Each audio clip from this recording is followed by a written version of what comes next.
All I'm offering is the truth, nothing more. We don't need to work on conditions, we need only to work on ourselves.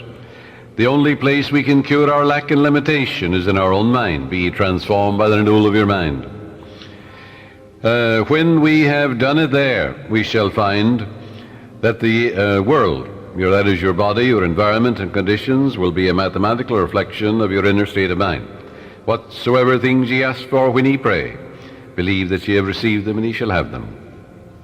That is the basis of all successful prayer, whether for the healing of our bodies, for prosperity, success, for achievement, or for material benefits. Once you convince your deeper mind that you have the thing you want, it will proceed immediately to bring it to pass. You might say to me, how can I convince my deeper mind, my subconscious, that I have riches or any other good thing, when my common sense tells me that bills are piling up, creditors are after me, the bank is calling up to pay for the mortgage and for the money I owe, and so on? You can't. If you keep thinking about debts and obligations and how much you owe, you'll only magnify your misery. But here is a truth about the laws of your mind. Your deeper mind accepts as a fact whatever you repeat to it in convincing tones, often enough, just the same as you learn to walk. You had a thought pattern, an act, whether it is swimming or walking or playing tennis or golf, and you repeat it over and over again. You knew what you were doing and why you were doing it. You want to learn to walk, you want to learn to dance, you want to learn to swim. So finally your subconscious assimilated the pattern, didn't it? And then you swim automatically and you walked automatically. The same procedure in praying for wealth or anything else. Once your subconscious accepts the statement as a fact, it proceeds to do everything possible to bring riches to you. Now that's the whole purpose of affirmations, so that you convince yourself of the truth of that which you affirm. Then your deeper mind will bring these things to pass. Many men say to me, I got an affirmation from someone, and it said, I am rich and prosperous now, I am successful, and I'm very wealthy. That affirmation, he said, succeeded in making me much more aware of my need, because you see, he believed more in poverty and lack than he did in the riches all around him. So I explained to him, I said, you must turn away from that pattern and come back, change your belief. Your subconscious accepts what you believe. I said, look around you and realize that God created you and the whole world. It's an invisible spirit within you. Everything is made inside and out of it. It started your heartbeat. It's the air you breathe, the water you drink, it's the fruit that you eat. And therefore turn away and turn within and change that and say, I recognize the eternal source of my supply. God is the source of my supply. All my needs, spiritual, mental, material, are met at every moment of time and point of space. And God's wealth is circulating in my life, and there's always a surplus. So by day and by night I'm advancing, moving forward and growing, spiritually, mentally, materially, financially, intellectually, in every way. And all things be ready if the mind be so. It is done unto me as I believe. And before they call I will answer, while they're yet speaking I will hear. Oh, how I love thy law. Let it be my meditation both day and night. And the law is, I am what I contemplate. I am what I believe myself to be. According to my faith is it done unto me. God gave you richly all things to enjoy. God made you rich, why then are you poor? And as he began to realize the source of the infinite ocean of supply, the source of the very hair in his head, you know, the source of the power that enables him to lift a chair, the source of the grass, the source of the hay in the field, the source of the cattle in 1,000 hills. He began to realize the source. He aligned himself with it, and then it made sense to him. Then he realized that he was writing in his subconscious mind the idea of wealth, of growth, and prosperity. He changed his belief to a belief in the riches, the endless riches all around him, instead of poverty, which was a false belief in his mind. Don't you know there's enough fruit rots in the tropics to feed all humanity? Nature is lavish, extravagant, bountiful. God gave you richly, yes, all things to enjoy. These things, he said, I've said unto you, that my joy might remain in you, and your joy might be full. Heretofore you've asked for nothing, now ask, that your joy might be full. And I am come that you might have life, and have it more abundantly. Heretofore you've asked for nothing, now ask, that your joy might be full. But to ask, you see, in the Bible is to claim. And as Paul says, you claim it boldly, but you know what you're doing and why you're doing it. So if you have a lot of debts and obligations, a lot of bills to pay, don't worry about them. Turn to the source, which is endless. Remember the farmer, what he says to you. He says, well, I don't worry about the weeds. The grain is growing, and it will kill all the weeds. That's what the farmer tells you. Likewise, as you focus on your good, on guidance and right action, and the eternal source of your supply, whether it is mental or spiritual or financial you need, there's but one source, not two. And as you turn to it and give thanks for that endless supply, then all the weeds will be killed. Thoughts of lack and limitation will die in you, and God will multiply your good exceedingly. Joy into your life. Pray for joy by claiming it. The joy of the Lord is my strength, the Bible says. Repeat that to yourself, and after a while, you'll be amazed what will happen to your bloodstream and to the general circulation. Don't keep analyzing it or gritting your teeth about it. Just know that joy is the elan of life, the expression of life. Don't work like a horse at it. Use no willpower, no muscle power, no blood vessel power is involved in this mental and spiritual therapeutic technique. Just know and claim that the joy of the Lord is flowing through you now, and wonders will happen as you pray this way. Freedom and peace of mind will be yours as a result. If you have peace of mind, you'll have peace in your pocketbook, in your home, in your relationship with people, for peace is the power of the heart of God. And there is a river, the streams whereof make glad the city of my God. The city of God is your mind, the people who dwell there. Well, you know very well who dwells there. Your thoughts, ideas, images, beliefs, opinions. Make sure they conform to the divine standard. A woman said to me, I was blocked financially. I had reached the point where I had not enough money for food for the children. All I had, she said, was $5. I held it in my hand and said, God will multiply this exceedingly according to his riches and glory. And I am now filled with the riches of the infinite. All my needs are instantaneously met now on all the days of my life. All right, she believed that. It wasn't idle words. You don't gain the ear of God by vain repetitions. No, you must know what you're doing and why you're doing it. You must know that your conscious mind is a pen, and you're writing something, engraving something in your subconscious mind. And whatever you impress your subconscious mind with will be expressed on the screen of space. It'll come forth as form, function, experience, and events, good or bad. So make sure you plant that which is lovely and of good report. She said, I affirmed that all my needs are instantaneously met now in all the days of my life for about a half an hour, and a great sense of peace came over me.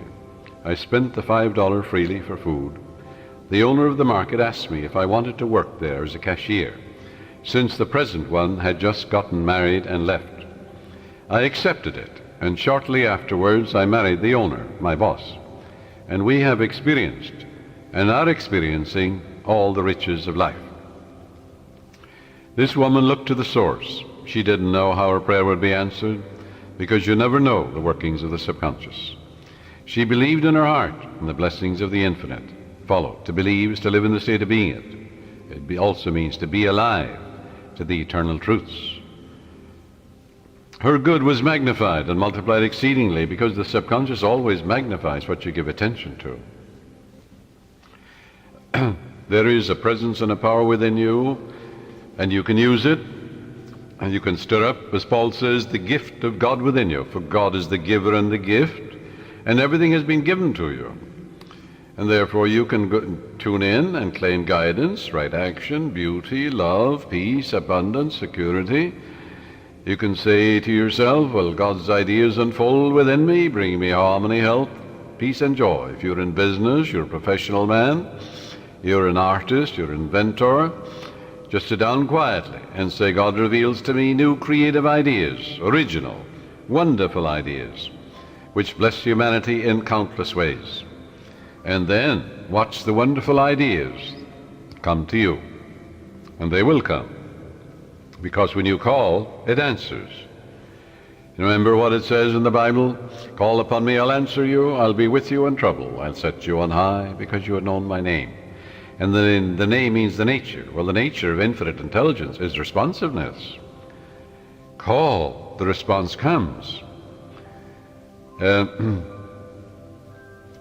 Constantly affirm, feel and believe that God multiplies your good exceedingly, and you will be enriched every moment of the day, spiritually, mentally, intellectually, financially, and socially, for there's no end to the glory of man for his daily living. Watch the wonders that will happen as you impress these truths in your subconscious mind. As you listen to this tape, this cassette, let these truths sink into your subconscious, and they will, and they are. And you're engraving them. And the more often you do this, well, the quicker you will impregnate your deeper mind. You'll experience a glorious future in a financial way, in every way too. Watch your thoughts. Never talk about economic lack and limitation. Never talk about being poor or in want. It is very foolish to talk to your neighbors or relatives about hard times, financial problems, and like matters.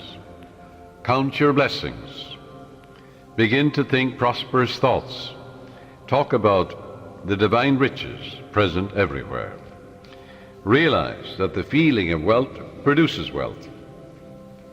When you talk about not having enough to go around, and how little you have, and how you must cut corners and eat the cheapest meat, these thoughts are creative, and you are only impoverishing yourself.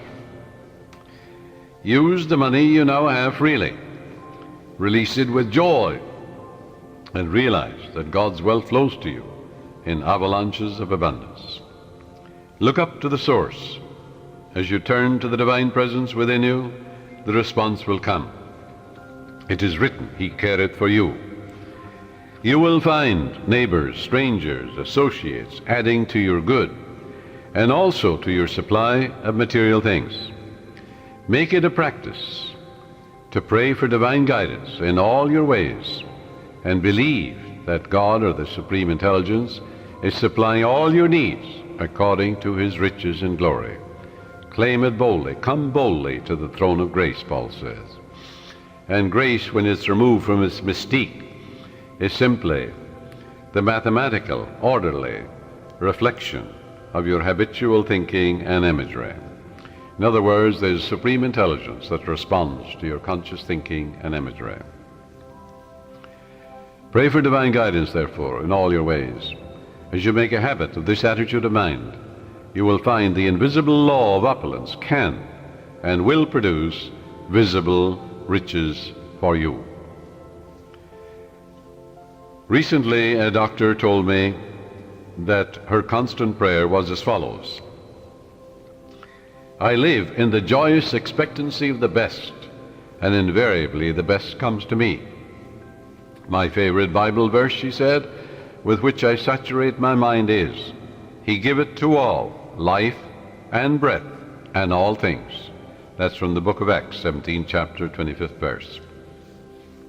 She has learned that she is not dependent on people for joy, health, success, and happiness or peace of mind. She looks to the living Spirit Almighty within her for promotion, achievement, wealth, success, and happiness. Whosoever trusteth in the Lord, happy is he. That's from the book of Proverbs, 16th chapter, 20th verse. Contemplate promotion, success, achievement, illumination, and inspiration, and the Spirit of the Almighty will move on your behalf, compelling you to express fully what you meditate on. Let go now and permit the infinite riches of the Infinite One to open up new doors for you. Let wonders happen in your life. In prayer therapy, avoid struggle and strain. Don't try and force things. How could you add power to omnipotence? Can you make a seed grow? You can't. Plant it in the ground. It will grow. The oak is in the acorn. The apple is in the apple seed. The archetype or pattern is there, but you must deposit it in the soil where it dies, undergoes dissolution, bequeaths its energy to another form of itself. Spiritual-minded man, he looks at an acorn, he sees a forest, Yes, that's the way your subconscious works. It magnifies your good exceedingly.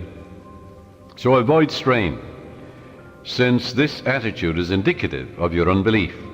If you're worrying and fearful and anxious, well, that inhibits your good. That brings about blocks and delays and impediments in your life. What does fear do? That which I greatly feared has come upon me. Reverse it. That which I greatly love comes into my experience. Love is emotional attachment. In your subconscious is all the wisdom and power necessary to solve any problem. Your conscious mind is prone to look at external conditions and tends continually to struggle and to resist. Remember, however, it is the quiet mind that gets things done. Quiet your body periodically. Tell it to be still and relax. It has to obey you. Your body moves as moved upon. Your body acts as acted upon. Your body has no self-conscious intelligence, no volition, no will. It moves as moved upon. You can play a melody of God in your body. When your conscious mind is quiet and receptive, the wisdom of your subconscious rises to the surface mind, and you receive your solution. A beauty parlor operator told me that the secret of her success was that every morning prior to opening her beauty salon, she had a quiet period in which she affirms, God's peace fills my soul, and God's love saturates my whole being. God guides, prospers, and inspires me. I am illumined from on high, and His healing love flows from me to all my clients. Divine love comes in my door. Divine love goes out of my door. All those who come into my salon are blessed, healed, and inspired. The infinite healing presence saturates the whole place. This is the day the Lord hath made, and I rejoice and give thanks for the countless blessings which come to my clients and to myself. She had this prayer written out on a card and reiterates these truths every morning. At night she gives thanks for all her clients, claiming that they are guided, prospered, happy, and harmonious, and that God and His love flow through each one, filling up all the empty vessels in her life. She stated to me that following this prayer technique, pattern, at the end of 3 months she had far more clients than she could handle, had to hire 3 additional operators. She had discovered the riches of effective prayer and is prospering beyond her fondest dreams. The sales manager told me that he had been fired because of excessive drinking on the job and because of being involved with one of the secretaries in the office. He was very distressed, dejected, and worried about his wife, his income, and his future.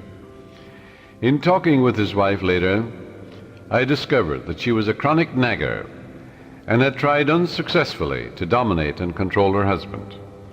She was abnormally jealous and very possessive, and she clocked him in every evening, creating a scene if he were not home at a certain hour. He was emotionally and spiritually immature and did not handle the matter at all constructively. He deeply resented her nagging and her clocking of his arrival at home, and retaliated by drinking and becoming involved with another woman. He said to me, I just wanted to get even with her. Both of them agreed. It takes 2, to make a go of marriage.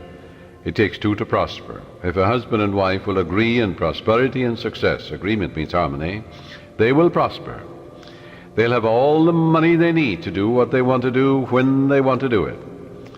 And when you have all the wealth you need to do what you want to do when you want to do it, you're as rich as Croesus. Both of them agreed to start a prayer process night and morning, realizing that as they prayed for each other, There could not possibly be any bitterness, hostility, or resentment, as divine love casts out everything unlike itself. And it does. She prayed night and morning as follows: my husband is God's man. God is guiding him to his true place. What he is seeking him. Divine love fills his soul. Divine peace fills his mind and heart.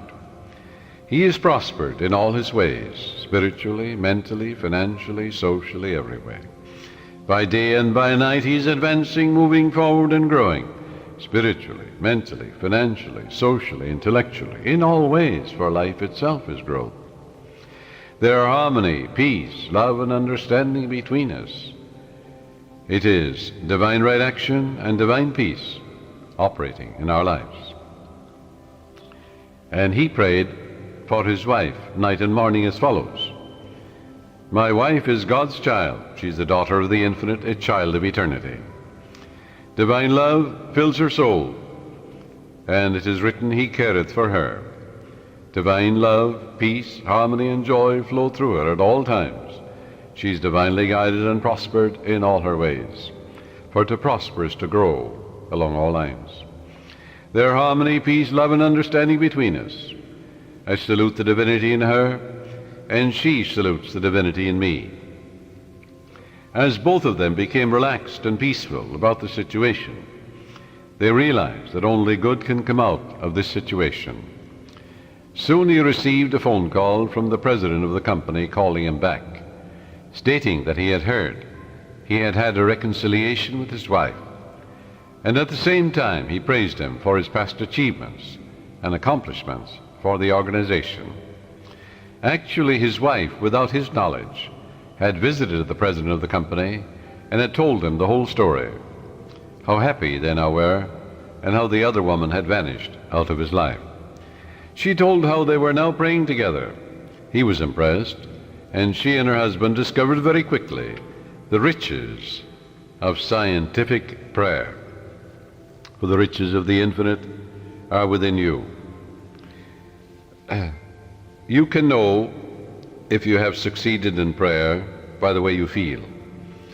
If you remain worried or anxious, if you're wondering how, when, and where, or through what source your answer will come, you are meddling. This indicates you do not really trust the wisdom of your subconscious. Avoid nagging yourself all day long, or even from time to time. When you think of your desire, lightness of touch is important. Remind yourself that infinite intelligence has taken care of it in divine order, far better than you can by tenseness of your conscious mind. For example, if you say, well, I need $5,000 by the 15th of next month, or the judge must make a decision for me by the 1st of the month, otherwise I lose my home, my mortgage, and so on. That's fear and anxiety and tension. What will that do? Bring blocks and delays, impediments and difficulties into your life. Always go to the source. Remember, in peace and in confidence shall be your strength.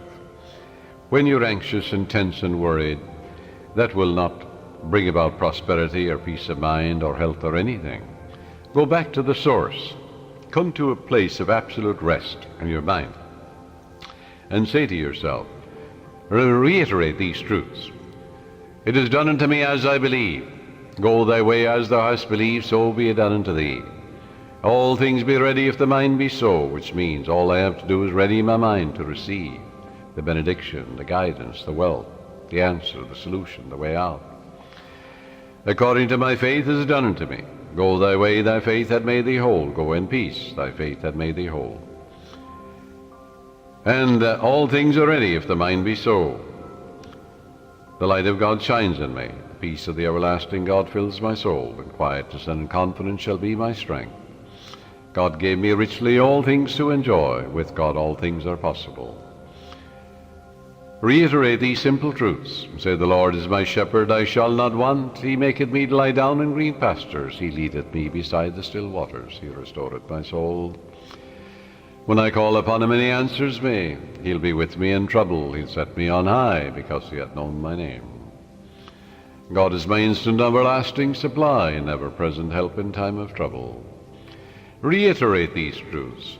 Read a psalm like the 23rd and 91st Psalm, and go over these psalms quietly, peacefully and lovingly. You'll get to a point of rest and peace in your mind. And you realize that God is never late, and that God is your instant and everlasting supply, guiding and directing you, revealing to you everything you need to know, opening up the door for you, revealing to you the solution. And God's riches are circulating in your life, and there's always a surplus. Then, when you act that attitude of mind, the way will open up, the dawn will appear, and the shadows will flee away. But you won't get an answer by worry and fear and tension and anxiety. This will only attract more lack, more difficulties. So reverse it. Go back to the source. Reiterate the truths you know.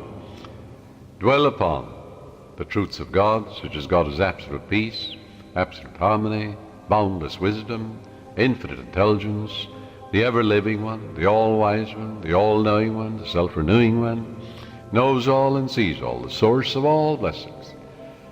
That will quiet your mind. That will give you peace. And when the mind at peace always gets the answer, for in quietness and in confidence shall be your strength. And God knows only the answer. So learn to let go and relax. Do not give power to the externals or conditions. Give power and allegiance to the infinite presence and power within you. The swimming instructor tells you that you can float on the water, which will support you if you remain quiet, still, and at peace. But if you get nervous, tense, fearful, you will sink. When you are seeking wealth, prosperity, success, or a spiritual healing, or anything, feel that you're immersed in the holy omnipresence. You know, like you feel you're in the ocean or in a swimming pool. And realize the golden river of life, love, truth, and beauty are flowing through you now, transforming your whole being into the pattern of harmony, love, peace, and abundance. Feel yourself swimming in the great ocean of life. That sense of oneness will restore you, for he restoreth my soul. The following meditation will bring many wonderful things into your life. Listen to it and say, these truths are sinking into my subconscious mind. I picture them going from my conscious to my subconscious, like seeds I'm depositing in the soil. I know that I'm old-fashioned and create my own destiny. My fate is in the infinite being which created all things, and my faith in God is my fortune. This means an abiding faith in all things good.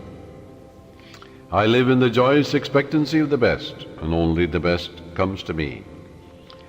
I know the harvest I will reap in the future, because all my thoughts are God's thoughts, and the power of God is with my thoughts of good. My thoughts are the seeds of goodness, truth, beauty, and abundance. I now place my thoughts of love, peace, joy, success, abundance, security, and goodwill in the garden of my mind. This is God's garden. The glory and beauty of God will be expressed in my life, and I will know it. My garden will yield an abundant harvest. From this moment forward, I express life, love, and truth. I am radiantly happy and prosperous in all my ways, and God multiplies my good exceedingly. To prosper means to succeed, to thrive, to turn out well. In other words, when you are prospering, you're expanding, growing spiritually, mentally, financially, socially, and intellectually. Never be envious or jealous of another person's wealth or promotion or their diamonds or jewels, for that would impoverish you. That would attract lack and limitation to you. Rejoice in their success, in their prosperity, in their wealth, and wish for them greater riches, because what you wish for the other, you're wishing for yourself, for you're the only thinker. What you think about the other, you're creating in your own mind and body and experience, and also in your pocketbook. This is why you rejoice in the success and the prosperity and the millions that others have. In order to truly prosper, it is necessary that you become a channel through which the life principle flows freely, harmoniously, joyously, and lovingly. I suggest that you establish a definite method of working and thinking, that you practice it regularly and systematically every day. One young man who consulted me had experienced a poverty complex for many years, had received no answers to his prayer. He had prayed for prosperity, but the fear of poverty continuously weighed on his mind. And naturally, he attracted more lack and limitation than prosperity. The subconscious mind accepts the dominant of two ideas. Change your mind from belief in poverty, but begin to believe in God's riches, which are all around you. Infinite riches. After talking with me, he began to realize that his thought image of wealth produces wealth, that every thought is creative, unless it is neutralized by a counter thought of greater intensity. Furthermore, he realized that his thought and belief about poverty was greater than his belief in the infinite riches all around him. Consequently, he changed his thoughts and kept them changed. I wrote out a prosperity prayer for him as follows. It will benefit you. I know there is only one source, this is the prayer, the life principle, the living spirit, from which all things flow. It created the universe, and all things therein contained. I am a focal point of the divine presence. My mind is open and receptive. I am a free-flowing channel for harmony, beauty, guidance, wealth, and the riches of the infinite. I know that wealth, health, and success are released from within and appear in the without. I am now in harmony with the infinite riches within and without. And I know these thoughts are sinking into my subconscious mind and will be reflected on the screen of space. I wish for everyone all the blessings of life. I am open and receptive to the divine riches, spiritual, mental, and material, and they flow to me in avalanches of abundance. This young man focused his thoughts on God's riches rather than on poverty, and made it a special point never to deny what he affirmed. Many people pray, for wealth, and they deny it. An hour later they say, I can't afford this, I can't make ends meet. They're making a mockery of their prayer. They're like the man that gets into a taxi in New York, and he's going to the airport, and on the way he says to the taxi driver, oh, take me back home, I forgot my passport. So he goes back. Then he said on the way again, oh, I better go to my club, I forgot my wallet. So the taxi driver takes him to his club. And he says, oh, I forgot some letters at my grandmother's. So off he goes to the grandmother. And he gives a half a dozen directions in a half an hour to the taxi driver. Finally, the taxi driver takes him into the police station because he realizes he's mental. Well, now this is the way millions of people pray, even in the New Thought movement. They give a half a dozen directions to their subconscious mind in a half an hour or an hour. The subconscious is so confused and perplexed, it doesn't know what to do, it doesn't do anything. So it results in plain frustration. Frustration, it comes from frustrare, to deceive, to work for nothing. So you don't put a seed in the ground and then dig it up. Stop contradicting what you've affirmed. And that's the way people pray for prosperity. They're constantly denying what they're affirming. And they're making a mockery of prayer. So this young man focused his thoughts on God's riches rather than poverty, and he stopped saying, I can't afford, or I can't buy that piano, or I can't buy that car. He never used the word can't. Can't is the only devil in the universe. Your subconscious takes you literally and blocks all your good. Now, in a month's time, his whole life was transformed. He affirmed the above truths, which I just mentioned, morning and evening for about 10 minutes, slowly and quietly, engraving them in his mind, knowing what he was doing, believing what he was doing, knowing that he was actually writing down these truths in his subconscious mind, causing the latter to be activated and to release its hidden treasures. For the gold mine is in your subconscious, the diamond mine is there. It's the source of all the riches of heaven. Although this man had been a salesman for 10 years with rather dim prospects for the future, suddenly he was made sales manager at $30,000 a year plus prime benefits. Your subconscious has ways that you know not of. It's impossible to impregnate your subconscious mind with the idea of wealth and be poor. It's impossible to impregnate your subconscious with the idea of success. Good heavens, you are born to win, to succeed. The infinite can fail. You're born to triumph. Son, thou art ever with me, and all that I hath is thine. Let your prayer be, by day and by night I'm advancing, moving forward and growing. God gave me richly all things to enjoy.